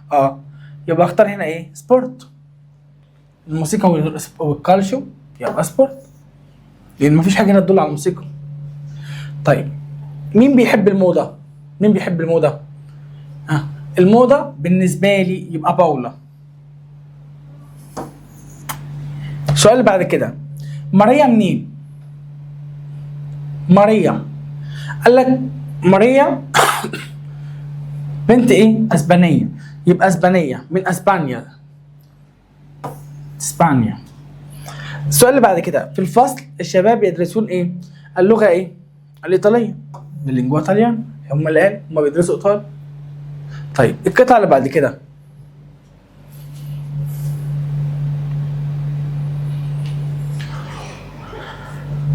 سونو الدو، اكون الدو، انسينيانتي دي ايطاليان، معلم ايطالي، ان انا سكولا، في مدرسه في روما. لا ماتينا، في الصباح، سونو ان كلاسي، كن في الفصل، كن لي ستودنتي، مع الطلاب. لورو سونو، هم يكونوا، دي مولتو نازوناليتà، متعددين الجنسيات.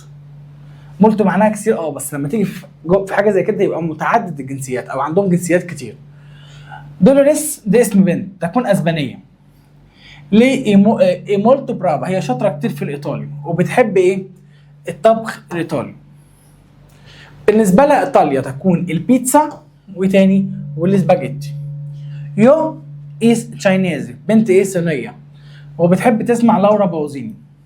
جون يكون انجليزي، وبالنسبه له ايطاليا تكون الكالشو والتشينيما. انا بحب ايه؟ انا بحب الطلاب اللي في الفصل، لان هو المدرس. اسمه ايه البروفيسور بتاع الايطالي؟ اهو الدو.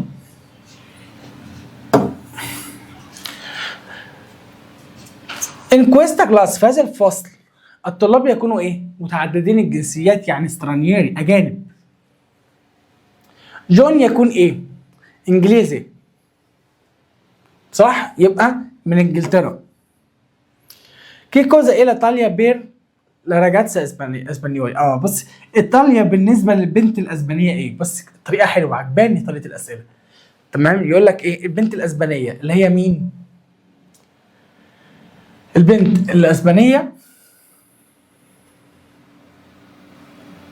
اللي هي ايه؟ دولوريس. ايطاليا بالنسبه لها ايه؟ اللي هي بتحب الطبخ الايطالي، فالايطاليا بالنسبه لها البيتزا والسباكيتي، صح كده؟ يبقى الطبخ. ده بالنسبه للقطعه الثانيه، لذيذه.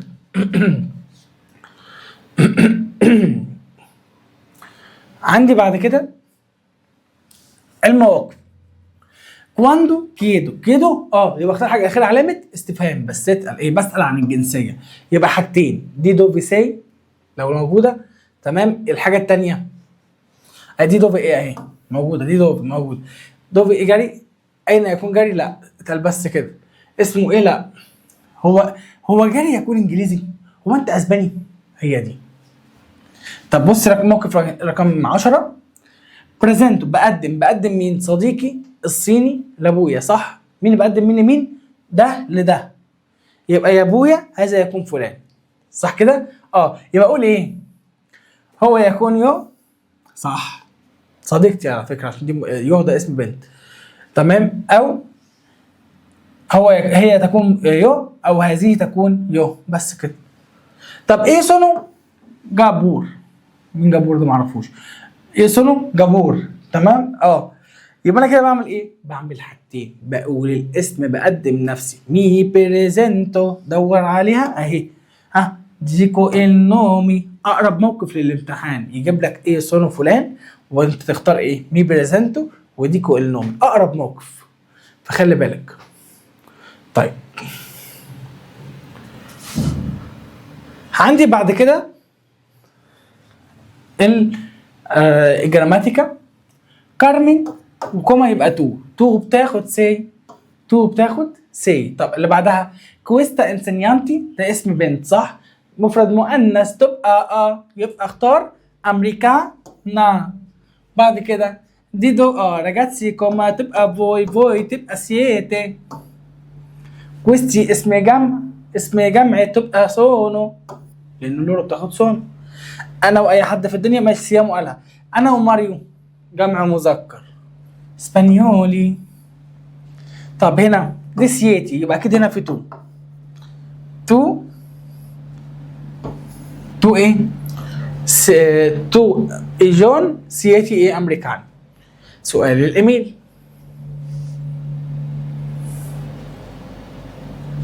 اول حاجه بدل الاسماء، تشاو دينو.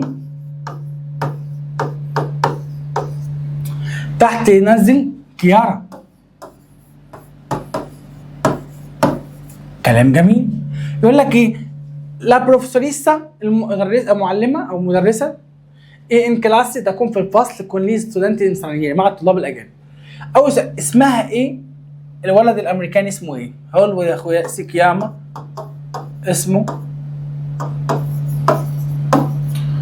دينو. خلي بالك هو ولد ولا بنت عشان تعرف تحدد تكتب اسم مذكر ولا مؤنث. هنا امريكانو وإدلاجاتس ولد. طب ماذا تعني ايطاليا بالنسبه له؟ هقول لايطاليا بالنسبه له ايه؟ تكون لا موضه، الموضه. انا اي حاجه انا حر، انقلها من القطعه عشان انت تعرف تكتبها غلط. انقل من القطعه اي حاجه تعرف تكتبها، اهم حاجه. او احفظ الكلمه، تمام. كلام جميل. ده بالنسبه الامتحانين اللي موجودين في كتاب النوفو. يبقى احنا كده عملنا ايه يا بطل؟ اول حاجه رجعنا على الوحده الاولى كلها، تمام، مراجعه ايه سريعه في الانجاز، تمام، وحلينا عليها الامتحانين اللي موجودين في كتاب النوفو. ومش بس كده، ملخص في ورقه واحده لن يخرج عنه الامتحان بالنص، يبقى انت داخل تقفل، صح كده؟ صح كده. طيب ابقى طمني عملت ايه بعد الامتحان. طيب بالنسبه لطلبه السنتر والاونلاين اللي هم طلبه المنصه، تمام، احنا محضر لكم مفاجاه تانية صغننه كده اهوت، موجوده على المنصه وموجوده في كل السناتر. اعتقد الكل خدها في السناتر لو اول ما الفيديو ده ينزل. بتوع المنصه في مجرد الفيديو ده نزل موجوده لك على المنصه على طول، تمام. استنى بقى المفاجاه الكتكوت الصغيره، تمام، اللي من خلالها هتبقى متدلع اكتر من كده كمان. اوكي، وابقى طمني جميع الطلبه، تطمني عملت ايه في الامتحان بعد ما نخلص باذن ربنا، تمام. اشوفكم على خير الحصه القادمه باذن الله. تشاو.